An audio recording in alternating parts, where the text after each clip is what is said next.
After seeing so many cases of black people being killed by white people, some of these cases start to look familiar and similar.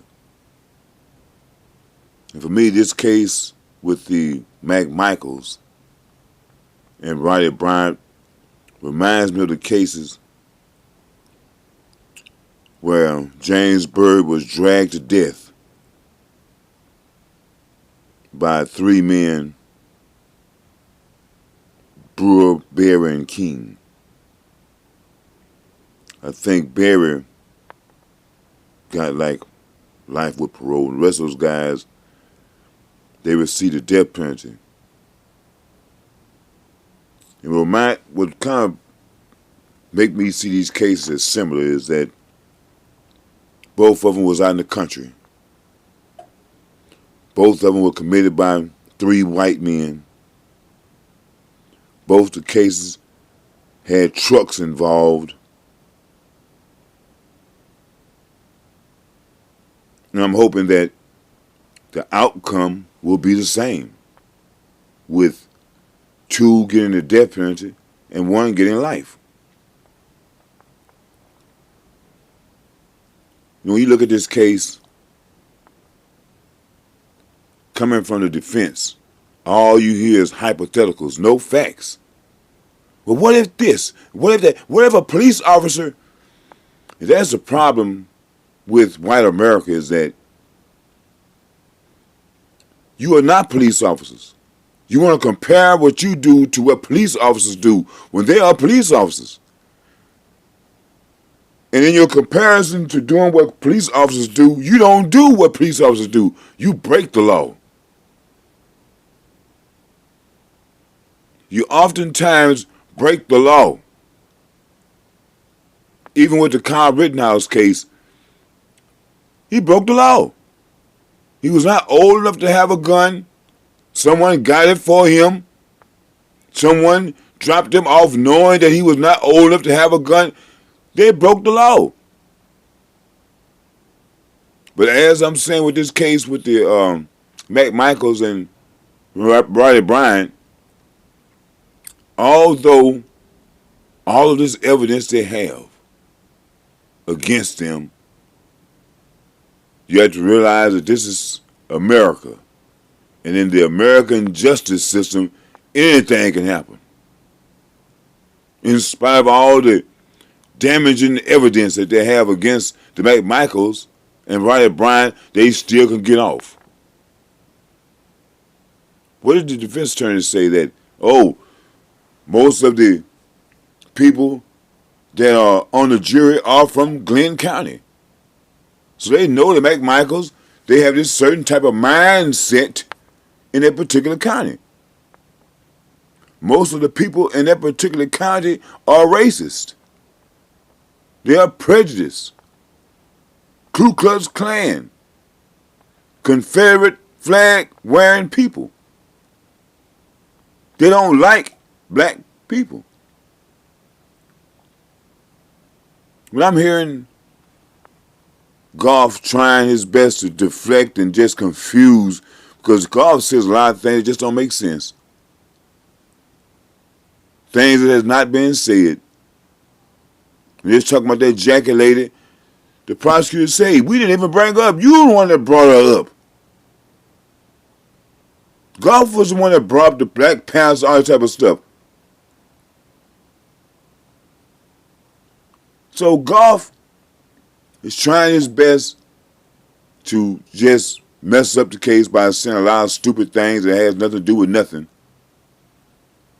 to get Roddy Bryant off. When he was trying to show the clips, look at his legs shaking. You don't see nothing. None of that stuff he talking about do you see. But he is trying his best to get old Roddy Bryant off. Roddy Bryant said he tried to run the man off into the ditch. If the man did not run into the ditch but kept on with the path he was going, Roddy Bryant would have hit him and killed him. So in order to avoid from being hit, he ran into the ditch. Now who ran him into the ditch? It was Roddy Bryant.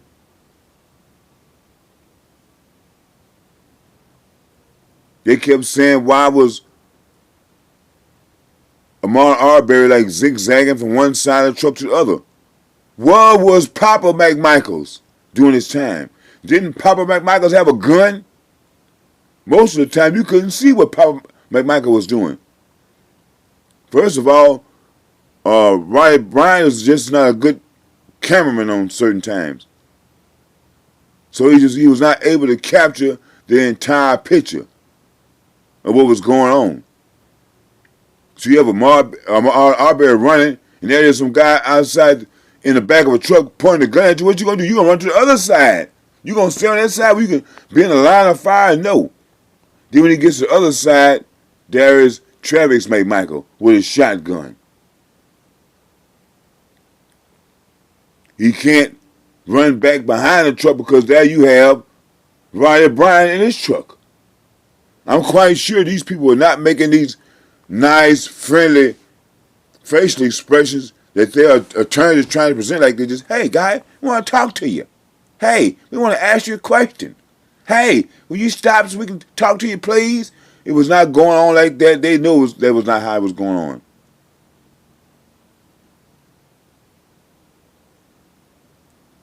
You know, and it just kind of upsets me because from where I was born and reared,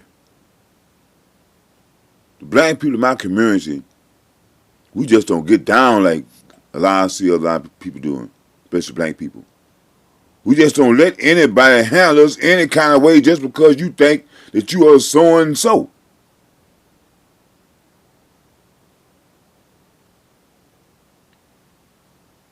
And knowing the history in this country, why would any black person stop because some white guys want to stop and talk to you? Want to ask you a question. We don't want to talk to you.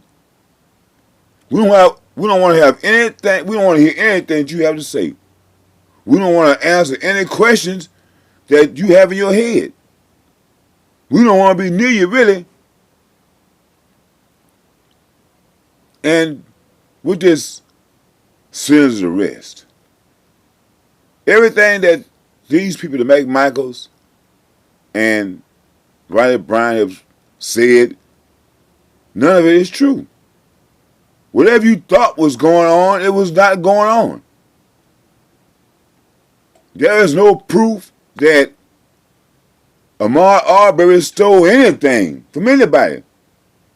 From the items that you have stolen, that you say was stolen, prove that Ahmaud Arbery got them, that he possesses them. You can't. You said you thought he may have done something. You don't know if something was broken in. You just saying, well, because he's running, he has had to do something. So we need to stop and talk to him.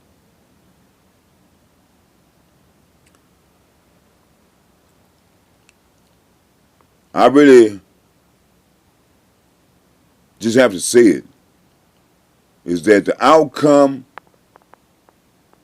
the long-term outcome from these type of behaviors and feelings coming from white people toward black people, just not going to end well. It is not going to end well eventually. Further on the road, this is going to come to a head. The excuses that you use, the leeway that you give white people to kill black people, it's just not going to keep happening. It's just not. History dictates that people eventually get tired of the oppression. And eventually people are going to fight back. And even you look at any history, there are a number of people that are oppressors compared to the number of people that are being oppressed don't match up. There are more people being oppressed. And when those people that are being oppressed can really see through the smoke screen, that the oppressors set in front of them to keep the people that are being oppressed divided, y'all gonna have a bad day coming. Whenever these people that are being oppressed can see through that and see that who is actually controlling these puppets, it is not going to end well. Like I say, old Goff, he just presents himself to be the biggest racist. This man is a throwback Ku Klux Klansman. He doesn't mind letting it be known with his little signal words.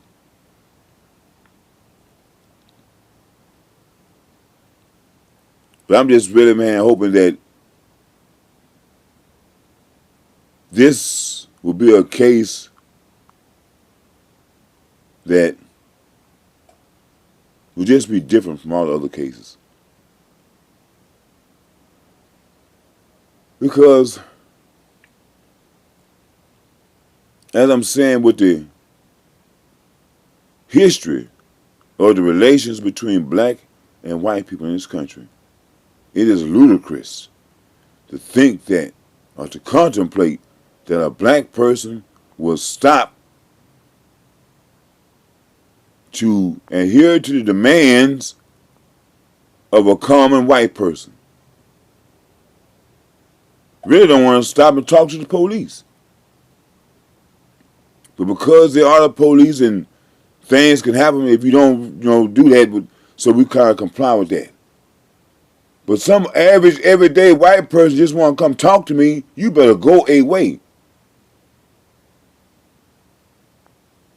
And depending on this ruling, I just think that things is not going to go well in this country. If these McMichaels or whatever get off of some type of mistrial or whatever, it's just not going to end well because people are not going to like it. Black people are not going to like it.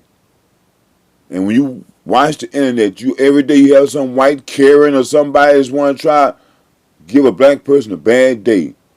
And that white person is going to be the one to end up with the ending bad day, like Ahmaud Arbery had.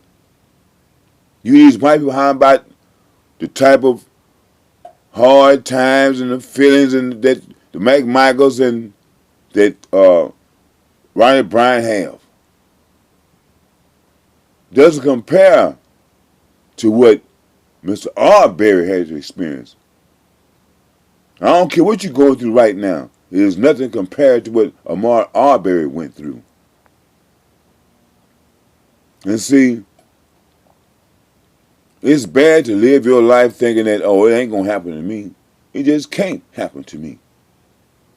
And so a lot of white people feel as if the things that they see black people going through, I feel sorry for those black people. I'm glad it doesn't happen to us. At the rate things are going, it is about to start happening to you. It's going to happen. You just can't help it. Some white person in the near future is going to call themselves, want to be some type of deputy to come harass or bother some black person. Is not going to end well for that white person. It's just not.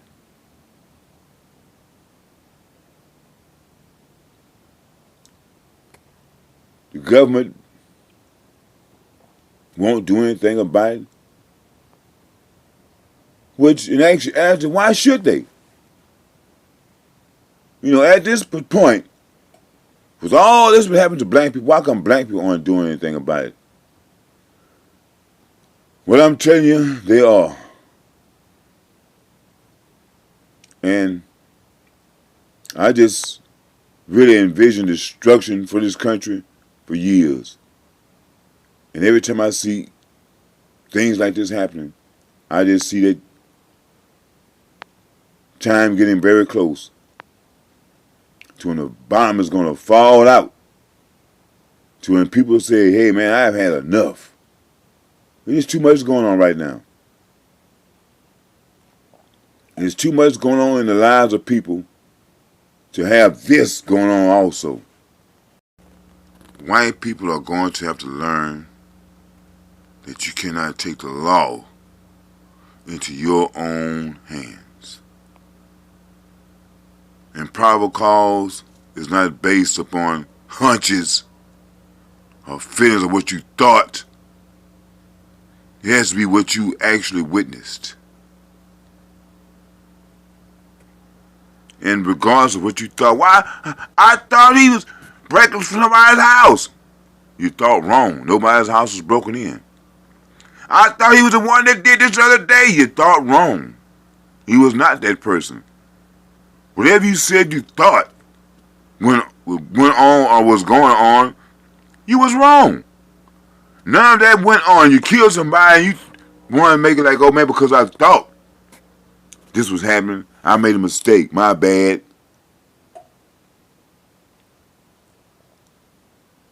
And we're tired of the system allowing this to go on.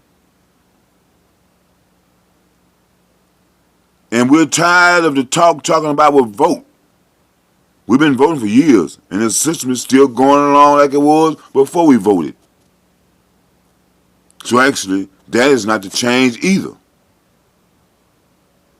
But something can be done to bring about a change. When these three races were chasing Ahmaud Arbery, and Ahmaud Arbery came to the realization that there was nowhere else to run, probably out of energy and couldn't run any further, what did he do? He had to fight for his life. Although he lost, he still fought for his life. Black people on this planet have been fighting a long time. We've been running from this, trying to dodge that, but we just have no place else to go. So black people are being forced to turn around and fight for our lives. Because if the courts rule in favor of these three races, that means that any white person that can have any type of suspicion of what you may have not, or maybe are doing, they have the right to stop you and shoot and kill you if you don't comply with what they are saying. Them not being police officers, sheriff deputies, or any type of law enforcement officer. Any everyday, average, random white person can stop you and say, hey, stop, I want to talk to you. You have to stop and drop your head and be an humble Negro and see what these people want with you. And it's just not going to happen. One thing about time, it moves forward, not backwards. You think about the good times you had as a child, those times aren't coming back. And the good times that the racists had, those days aren't coming back. Time moves forward, not backwards. See, although racists are a minority, racists have this one thing: power. The power of the police. The power of the sheriff's department, constable, Coast Guard, the military. That's the power that they have. And these are the organizations that help racists stay in power. Because when this case first came out, they did not immediately arrest or look into this case. It was months later. The local law enforcement tried to cover it up. But as the old saying goes, what is done in the dark shall soon come to light.